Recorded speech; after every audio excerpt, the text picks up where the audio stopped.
છે કાંતાનાથ પર્વત ઉપર હું પગ નહીં મૂકું, કારણ એ મારા ગિરિરાજજીના ભાઈ છે એમ કહ્યું. કારણ કે ત્રણ ભાઈઓ આપણે ત્યાં, ગિરિરાજજી, બીજા ભાઈ છે કાંતાનાથ પર્વત અને ત્રીજા ભાઈ છે ચરણાદ્રી પર્વત, જે ચરણાટમાં ગુસાઈજીનું પ્રાગટ્ય થયું હતું, જ્યાં વામન ભગવાનના ચરણના ચિહ્નો છે, એ ચરણાદ્રી પર્વત. આ ત્રણેય દ્રોણ પર્વતના પુત્ર છે. ગર્ગ સંહિતામાં આવી બધી કથાઓ મળે છે અને એટલા માટે ગિરિરાજજીના ભાઈ છે એટલે એમાં હું પગ નહીં મૂકું, ચરણ નહીં પધરાવું. બ્રાહ્મણ રૂપ ધારણ કરીને કાંતાનાથ પધાર્યા છે, વિનંતી કરી છે આ પધારો. ભગવાન રામ અને સીતાજી આપની પ્રતીક્ષા કરી રહ્યા છે. અને મહાપ્રભુજીએ ભાગવતજીનું પારાયણ કર્યું અને 16 દિવસ સુધી વાલ્મીકી રામાયણનું પારાયણ શ્રી મહાપ્રભુજીએ કર્યું. અને અહીંયા બેઠકજી મહાપ્રભુજીની સિદ્ધ થઈ. ભગવાન રામ અને સીતાજીને ભોગ આરોગ આવ્યો છે મહાપ્રભુજીએ. સુંદર કેળાની સામગ્રી સિદ્ધ કરાવી અને ભગવાન રામ અને સીતાજીને આરોગ આવ્યો છે. એવી બધી કથાઓ, ચિત્રકૂટની કથાનું દર્શન કર્યું હતું. ચિત્રકૂટમાં બિરાજતા મહાપ્રભુજીને વંદન કરીએ. બોલો વલ્લભાધીશ કી જય. મહાપ્રભુજી ત્યાંથી પધાર્યા છે અયોધ્યા. 25મી બેઠક મહાપ્રભુજીની અયોધ્યાની બેઠક. અને એ અયોધ્યાની બેઠક માં મહાપ્રભુજી પધાર્યા. ત્યાં અયોધ્યાના ક્રમમાં શ્રી મહાપ્રભુજી ગઈકાલના દર્શન કરીને પછી આગળની કથાનું અવલોકન કરીશું. તો અયોધ્યાની બેઠકજી મહાપ્રભુજીની, અને એ અયોધ્યાના બેઠકમાં મહાપ્રભુજી જ્યારે પધાર્યા ત્યારે સરયુ નદીના કિનારે શ્રી મહાપ્રભુજીએ પારાયણ ભાગવતજીનું કર્યું. અને પારાયણ કર્યું ત્યાં વાલ્મીકી રામાયણની કથા શ્રી મહાપ્રભુજીએ પારાયણ કરી, વાલ્મીકી રામાયણનું. અને ત્યાં કથા ચાલી રહી હતી ત્યારે હનુમાનજી ત્યાં આવીને ઊભા રહે છે. ત્યારે મહાપ્રભુજીએ કહ્યું આ વસ્ત્ર ધારણ કરીને બિરાજમાન થાવ. બિરાજમાન થયા છે. અહીંયા જ્યારે પૂછવામાં આવ્યું, સ્મિત કરીને શ્રી હનુમાનજી મહારાજે પૂછ્યું કે આ તો રામની જન્મભૂમિ છે અને આપ તો કૃષ્ણના પરમ ઉપાસક છો, તો આપ અયોધ્યા કેમ પધાર્યા છો? ત્યારે મહાપ્રભુજી બહુ સુંદર ઉત્તર આપ્યો કે અમે અયોધ્યા આવ્યા છીએ, પણ અયોધ્યા અમારા ભગવાન કૃષ્ણનું સાસરું છે.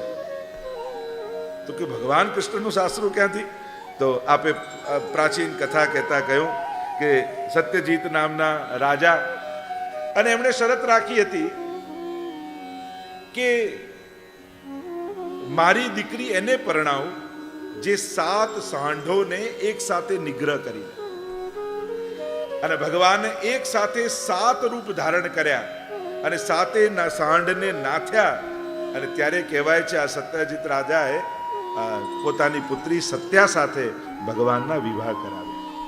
આવી પ્રાચીન કથા અષ્ટપટરાણીઓની કથામાં નાગ્નજીતી અને નગ્નજીત રાજા એ રૂપે એમની કથા પ્રાપ્ત થાય છે. ત્યારે મહાપ્રભુજી એ કથા કહી અને કહ્યું આ તો અમારા ભગવાન કૃષ્ણનું સાસરું છે. અને આમ કહી અને મહાપ્રભુજીએ ભગવાન રામ અને સીતાજીના દર્શન કર્યા છે, વંદન કર્યા છે. અને આમ 25મી બેઠક અયોધ્યામાં શ્રી મહાપ્રભુજીને વંદન કરીએ. અને હવે આગળની યાત્રા પર જતા નિત્યના ક્રમ અનુસાર 84 બેઠકજીનો જે ક્રમ આપણે લઈ રહ્યા છે, તો ગઈકાલે 48 બેઠક સુધી વંદન કર્યા હતા. અને હવે આગળ બીજા 12 બેઠકજીને વંદન કરી અને આપણી યાત્રાનો ક્રમ આગળ વધારીશું. સાથે મળી રોજની જેમ આપણે બધા જ બેઠકજીમાં આપણા દંડવત મહાપ્રભુજીને પહોંચાડીએ.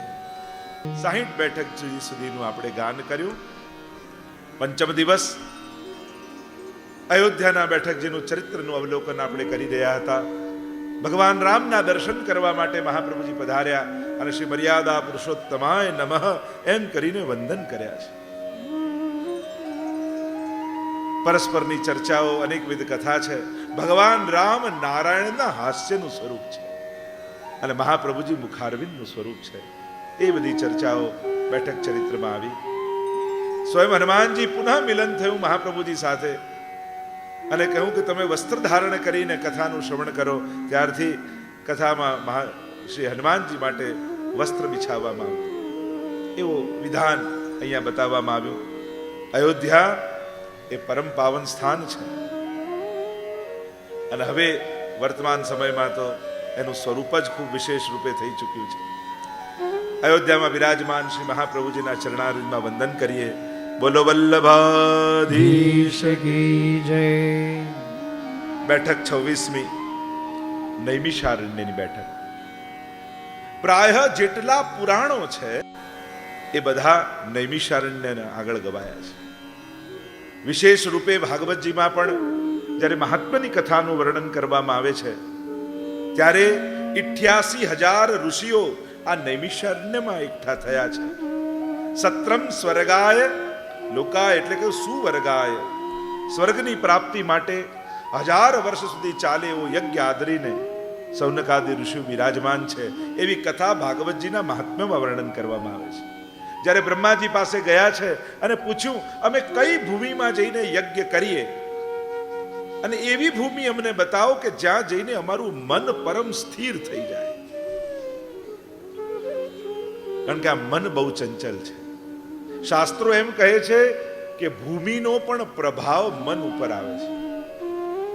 જો આપણે જેવા છીએ એવા છીએ એની પાછળ 10 વસ્તુ કારણ શાસ્ત્રોએ બતાવ્યું. આગમો અપપ્રજાદેશ કાલઃ કર્મ ચ જન્મ ચ ધ્યાનમ મંત્રો અથ સંસ્કારો દશૈતે ગુણહેતવ. 10 વસ્તુ માણસનું ઘડતર કરે છે એમ શાસ્ત્ર કહે છે. આગમો, તમે જે શાસ્ત્રને ફોલો કરો એવું તમારું વ્યક્તિત્વ હોય. આપણે વેદને માનતા હોઈએ, પુરાણોને માનતા હોઈએ એટલે આપણું એક વ્યક્તિત્વ જુદું હોય. કોઈ અન્ય ધર્મ ગ્રંથને માનતું હોય એનું વ્યક્તિત્વ જુદું હોય. માણસ પર પ્રભાવ કરે છે જે શાસ્ત્રોને ફોલો કરે છે. આગમો અપ, પાણી પણ મનુષ્યના વ્યક્તિત્વ ઉપર અસર કરે છે એમ શાસ્ત્ર કહે છે. જેવું પાણી પીવો એવું વ્યક્તિત્વ પર પ્રભાવ થાય. આગમો અપ પ્રજા, જે પ્રજાની વચ્ચે તમે રહો એ પ્રજાનો પણ પ્રભાવ તમારા પર આવે. તમે આફ્રિકા રહેતા હો તો તમારું જુદું વ્યક્તિત્વ, થોડા વ્યવહારના પ્રભાવ થાય. તમે અહીંયા ઇંગ્લેન્ડમાં રહો છો તો અમુક વસ્તુના પ્રભાવ, જે લોકલ પ્રજાની વચ્ચે તમે રહેતા હો એનો પ્રભાવ આવે. આગમો અપ પ્રજા દેશ, જે દેશમાં તમે રહો એનું ભૌગોલિક પ્રાકૃતિક અસરો એ આપણા વ્યક્તિત્વ પર આવતી હોય છે.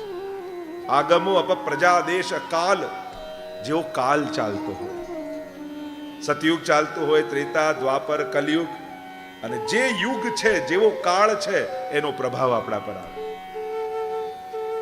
આગમો અપ પ્રજા દેશ કાલ કર્મ ચ, તમે જે ધંધો કરો એનો પણ તમારા વ્યક્તિત્વ પર અસર આવે.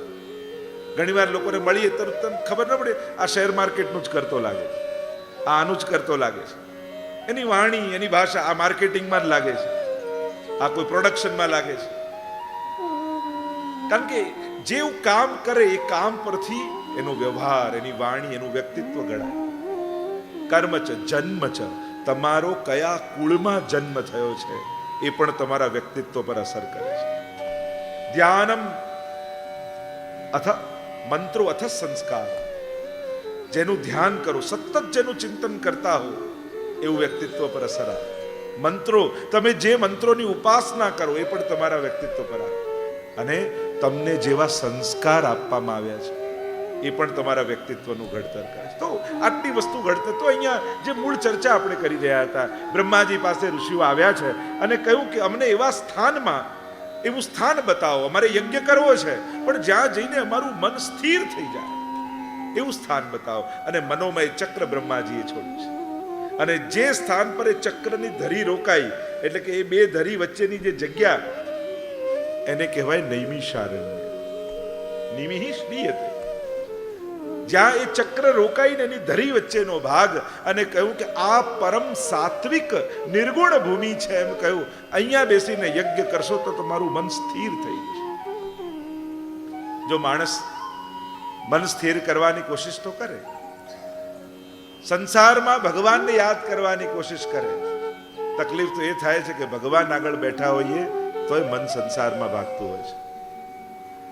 લોકો એમ કે અંત સમયમાં ભગવાન યાદ આવે. અરે ઠાકોરજીની આગે હવેલીમાં દર્શન ખુલ્લા હોય ત્યારે સન્મુખ બેઠા હોઈએ ત્યારે મન ભગવાનમાં નથી રહેતું, તો અંત સમયમાં મન ભગવાનમાં જશે એ ખાતરી કરી. ચિંતન તો કરો. સૌથી ઉત્તમ ભૂમિ કઈ? જ્યાં મન સ્થિર થાય. ચિંતકો એમ કહ્યું ગુરુના ચરણોનો આશ્રય, ગુરુના ચરણ જ્યાં છે એનાથી પાવન ભૂમિ બીજી કોઈ નથી. કારણ કે કદાચ મન ભગવાન આગળ ભટકે છે, પણ ગુરુ આગળ જલ્દી ભટકતું નથી. ત્યાં આવીને મન સ્થિર થઈ જાય છે. એટલે જ સર્વોત્તમ સ્તોત્રમાં તો ગુસાઈજી એક નામ મહાપ્રભુજીને આપ્યું, ભૂમિ ભાગ્યમ. કે જે ભૂમિ પર મહાપ્રભુજીના ચરણ પડ્યા ને એ ભૂમિ પણ પોતાના ભાગ્યની સરાહના કરે છે કે મને શ્રી વલ્લભના ચરણોનો સ્પર્શ મળ્યો છે. તો આ નૈમિષારણ્યની આ પાવન ભૂમિ છે. 88,000 ઋષિઓ યજ્ઞ કરી રહ્યા છે. અને આપણે ત્યાં તો શાસ્ત્રોને શાશ્વત માન્યા છે. એટલે કે પૌરાણિક કથાઓ જે ભૂમિ પર જ્યાં જ્યાં થઈ છે ત્યાં થઈ હતી નહીં, ત્યાં આજે પણ એ ચેતનાઓ, એ લીલાઓ ત્યાં થઈ રહી છે. એટલે મહાપ્રભુજી જે તીર્થોમાં પધારશે એ તીર્થોમાં જે મહાપુરુષો છે એમની ચેતનાઓ આજે પણ ત્યાં છે અને પ્રગટ થઈને મહાપ્રભુજી સાથે વાર્તાલાપ કરે છે. અહીંયા મહાપ્રભુજી નૈમિષારણ્યમાં પધાર્યા, અહીંયા મનોમય ચક્ર છોડ્યું છે. 7 દિવસ ભાગવતજીનું પારાયણ મહાપ્રભુજીએ કર્યું છે. એકવાર બધા સેવકો બિરાજમાન હતા ત્યારે મહાપ્રભુજી ગુપ્ત રૂપે અંતર ધ્યાન થઈ એ 88,000 ઋષિઓની જે ચેતનાઓ ત્યાં યજ્ઞ કરી રહી હતી ત્યાં મહાપ્રભુજી અલૌકિક સ્વરૂપે પધાર્યા. 88,000 ઋષિઓએ સ્વાગત કર્યું છે મહાપ્રભુજી. સુંદર ચર્ચા થઈ છે ભાગવતજીના શ્લોકો ઉપર. પ્રથમ સ્કંદનો શ્લોક મહાપ્રભુજીએ ઋષિઓને કહ્યો, નૈષ્કર્મ તમપ્યચ્યુત ભાવ વર્જિતમ. એ શ્લોક ઉપર આખી ચર્ચા થઈ. કહ્યું કે યજ્ઞ, યાગાદિ, જ્ઞાન માર્ગ આ બધું ઉત્તમ છે, ના નથી. પણ સુંદર સુબોધનીજી પણ આના ઉપર મહાપ્રભુજીએ સુંદર લખ્યા કે સોનાની મૂર્તિ હોય પણ એને નિર્વસ્ત્ર બનાવો ને તો એ જોઈને ખુશી થતી નથી, આંખો શરમથી ઝૂકી જાય છે. પણ એના ઉપર સુંદર વસ્ત્રો ધર્યા હોય તો એ સોનાની હોવા છતાંય વસ્ત્ર ધરીને જ સુંદર લાગે છે. એમ જ્ઞાન માર્ગ બહુ ઉત્તમ છે, સોનાની મૂર્તિ જેવો છે, પણ એમાં જો ભક્તિના વસ્ત્રને શણગાર ન ધરાવો તો એ પણ બધાને આનંદ આપનારો થતો નથી. ભક્તિથી જ એની શોભાની અભિવૃદ્ધિ થાય છે. નિષ્કામ કર્મ તમે કરી લો, અકામ નિષ્કામ કર્મ તમારા દ્વારા થાય, ફલ અપેક્ષા વગર કરેલા કર્મો પણ એ ઈશ્વર પ્રાપ્તિ તો નથી કરાવી દેતા. સાચા અર્થમાં પ્રભુ પ્રીત્યર્થ કર્મ થાય ત્યારે જ જીવનની સફળતા છે. હું કોઈ ફળની આશા વગર કર્મ કરું એના કરવા કરતા ઠાકોરજી રાજી થાય એવા કર્મો કરો.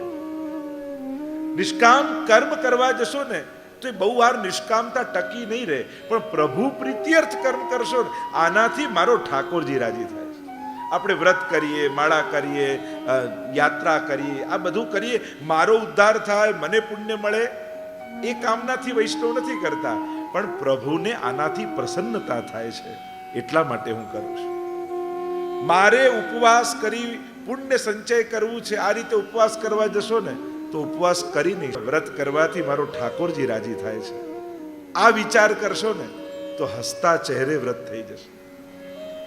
સ્મિત કરતા કરતા પ્રસન્ન મારો પ્રભુ પ્રસન્ન થાય. આ જાગરણ કરવાથી મારો ઠાકોરજી રાજી થાય છે. દાન કરવાથી મારો ઠાકોરજી મારે કોઈના પર ઉપકાર નથી કરવા, કારણ કે શાસ્ત્રોમાં તો પુણ્યો પણ બંધન બતાવ્યા છે, પણ દાન કરવાથી મારો ઠાકોરજી રાજી થાય છે. કોઈને સહાયતા કરવાથી મારો ઠાકોરજી રાજી થાય છે. અને પ્રભુ પ્રીત્યર્થ જ્યારે કર્મ કરો છો ત્યારે તમને પણ આનંદ થાય છે ને પ્રભુને પણ પ્રસન્નતા થાય છે. તો અહીંયા સુંદર ચર્ચા 88,000 ઋષિઓ સાથે થઈ છે. આ નૈમિષારણ્યનું આપણે ત્યાં બહુ વિશેષ મહાત્મ્ય બતાવવામાં આવે છે. કેટલા પુરાણોની રચના આ નૈમિષારણ્યમાં થઈ છે.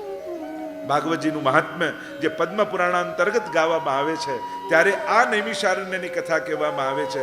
અને સૌનકાદિ ઋષિઓ સૂતજીને બોલાવે છે અને સૂતજીને પ્રશ્નો કરે છે, અને એના ઉત્તરમાં સૂતજી સૌનકજીને આદિ ઋષિઓને સમગ્ર ભાગવતની કથા કહે છે.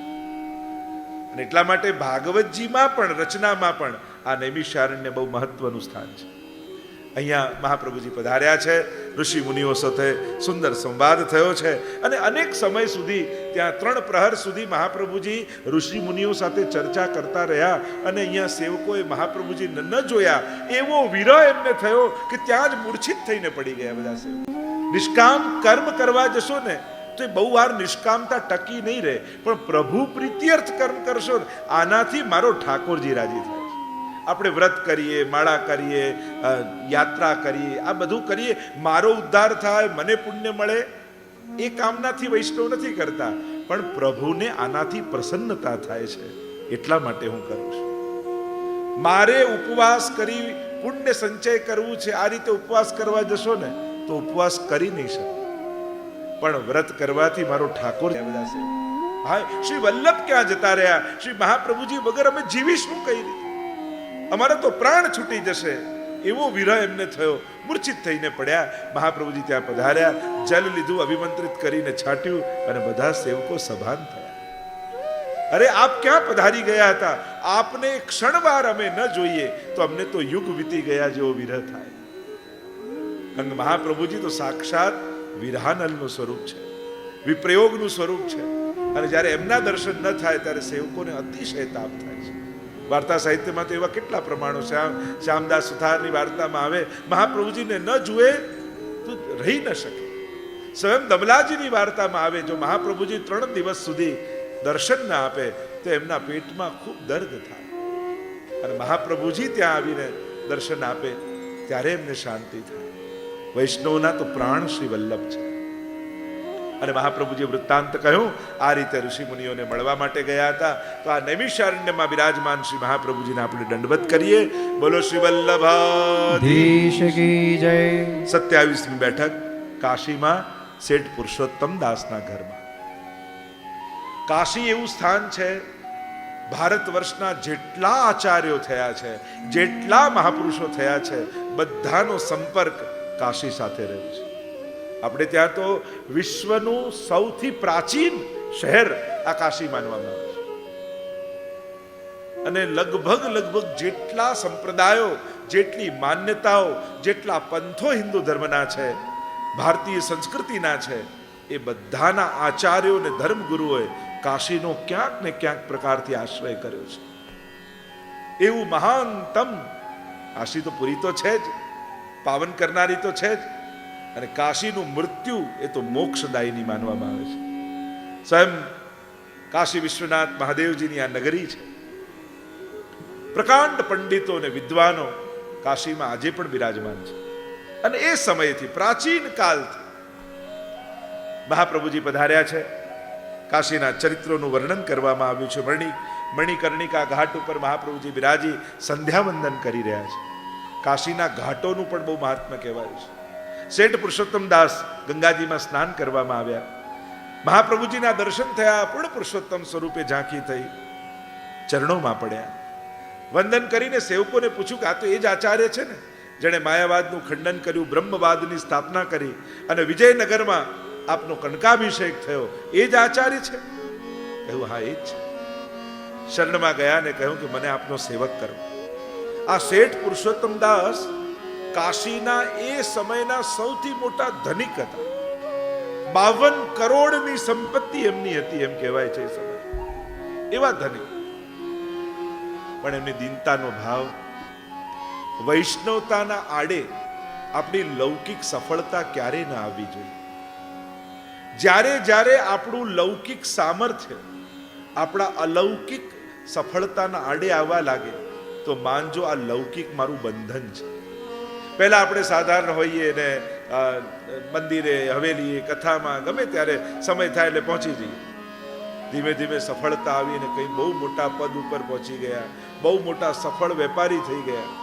હવે એમ થાય જન્માષ્ટમી છે તો ખરા, પણ હવેલી વાળાએ આપણને ક્યાં આમંત્રણ આપ્યું છે કે દર્શન કરવા જઈએ? ભગવાનના આડે પણ જો આપણું લૌકિક સામર્થ્ય આવવા લાગે તો સાવધાન થઈ જજો. આ મારા પતનનું કારક થઈ ગયું છે. ખરેખર સામર્થ્ય તો ઉલટાનું આપણા અલૌકિકતાને સિદ્ધ કરનારું બળ બનવું જોઈએ કે હા હવે તો મને કોઈ ને કોઈ ઓળખાણ, કોઈ ને કોઈ વ્યક્તિનો મળી જાય, હવે તો પહોંચી જવું હવેલી, હવે તો મંદિરે જઈ આવું. આજે આ દિવસ છે, આજે કથા થઈ રહી છે, સાંભળવા જઈ આવો. લૌકિક સામર્થ્ય તમને અલૌકિકતામાં સાથ આપી રહ્યું છે કે તમને નડતર રૂપ થઈ રહ્યું છે, એ તમારે ચિંતન કરવા. જીવનમાં સિદ્ધ થાવ, સફળ થાવ, ખૂબ થાવ, પણ ભગવાનની ભક્તિને આડે આ બધું ન આવવું જોઈએ. અને જો આડે આવે તો આ તમારી સફળતા નથી, આ આપણી નિષ્ફળતા છે. ઉલટાનું સહાયક થવું જોઈએ. હવે તો પહેલા તો ગાડી નથી, બસમાં વાર લાગે, હવે તો કાર છે ને, લાવ તુરંત પહોંચી જાય. હવે તો વ્યવસ્થા છે ને, લાવ પહોંચી જાય. જ્યારે પણ આપણી લૌકિક સફળતા આપણી સેવાને આડે આવવા લાગે, પહેલા તો એમ થાય લાવ મંદિરમાં જવું, મંદિર વસ્ત્ર કરવું, બુહારી કરવું, પ્રસાદનું વિતરણ કરવું, આ કરવું. એમ થાય હવે હું આટલો મોટો, હું આ સેવા કરું. જે દિવસે આવો વિચાર સેવા કરતા પણ આવે ને, ત્યારે માનજો કે આપણી લૌકિક સફળતા આપણી ભક્તિને આડે આવી રહી છે. સેવા કરવામાં ક્યારેય કોઈ નાનું મોટું નથી હોતું. કોઈ સેવા નાની મોટી નથી હોતી. દરેક સેવા મોટી હોય છે. જ્યારે જે કાંઈ પણ સેવા મળે એને સૌભાગ્ય માનીને સ્વીકારો. પુષ્ટિ માર્ગમાં તો કહ્યું છે, વિશેષ રૂપે કહ્યું છે. અમારા દામોદાસ સંબલવાળા શેઠ પુરુષોત્તમ ગાયની ગોબરની લીપણની સેવા કરતા, બુહારી કરતા, જલ ભરવા જતા. એટલે બધાને થતું કે આટલા મોટા શેઠ આ જળ ભરવા માટે કુએ પોતે જાય છે. ત્યારે કહ્યું, સેવામાં હું શેઠ નથી, સેવામાં તો હું સેવક છું. અમારા શેઠના એ શેઠ તો અમારા સાંવળિયા શેઠ છે, અમારા ઠાકોરજી છે. એની આગળ અમારું લૌકિક સામર્થ્ય ન બતાવવાનું હોય, ત્યાં તો અમારા સેવા દ્વારા એમને પ્રસન્ન કરવાના હોય. એટલે જીવનમાં હંમેશા ચકાસતા રહેજો. આપણી સફળતા આપણા આત્મકલ્યાણના આડે ન આવી જાય એની સાવધાની રાખજો. કારણ કે આ સંભવ છે. સમાજ, સંસાર છે ને, એ આપણા લૌકિક સામર્થ્યને યાદ અપાવી આપણી સેવાને ઝૂંટવી લે છે, આપણા ભાવને ઝૂંટવી લે છે.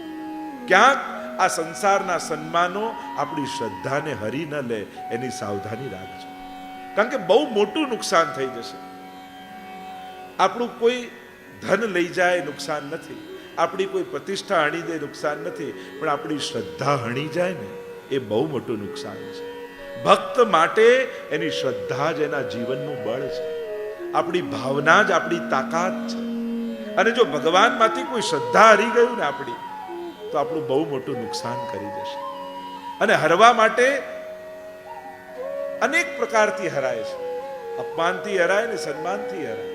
એટલે વૈષ્ણવે તટસ્થ રહેવું, સદભાવમાં રહેવું કે ના, આ માન તો મારા સેવાનું છે, મારા ઠાકોરજીનું છે, પ્રભુએ આપેલા પદનું છે, અને મારે એને યોગ્ય રીતે નિભાવવું છે. એવી શ્રદ્ધા સાથે ઠાકોરજીના આશીર્વાદ રૂપે એને સ્વીકૃત કરે. પ્રભુ હંમેશા ભક્તોનું સન્માન વધારે છે. ઠાકોરજી ભક્તની કીર્તિ વધારે છે. આ પ્રભુ જ વધારે, પ્રભુના સ્વભાવમાં છે. પોતાના કરતા પોતાના ભક્તોનો યશ વધારે ભગવાન, એવા પ્રભુ છે. પણ યશ વધારતા હોય ત્યારે માનવું આ ઠાકોરજી કરી રહ્યા છે, પ્રભુ કરનારા છે. પ્રભુનો મારા માથે હાથ છે ને એટલે લોકો મારી વાહવા કરે છે. હંમેશા પ્રભુને યશ આપવું, આ વૈષ્ણવી વૃત્તિ છે. તો અહીંયા જે આપણે ચર્ચા કરી રહ્યા છે, આ શેઠ પુરુષોત્તમ દાસ મહાપ્રભુજીના શરણે આવ્યા. એમના પુત્ર ગોપાલદાસ અને રૂક્ષ્મણી એ પણ મહાપ્રભુજીના શરણે આવ્યા. આખું ઘર મહાપ્રભુજીનું સેવક થયું. પૂછ્યું મારું શું કર્તવ્ય છે? તો કે તમે ઠાકોરજીની સેવા કરો.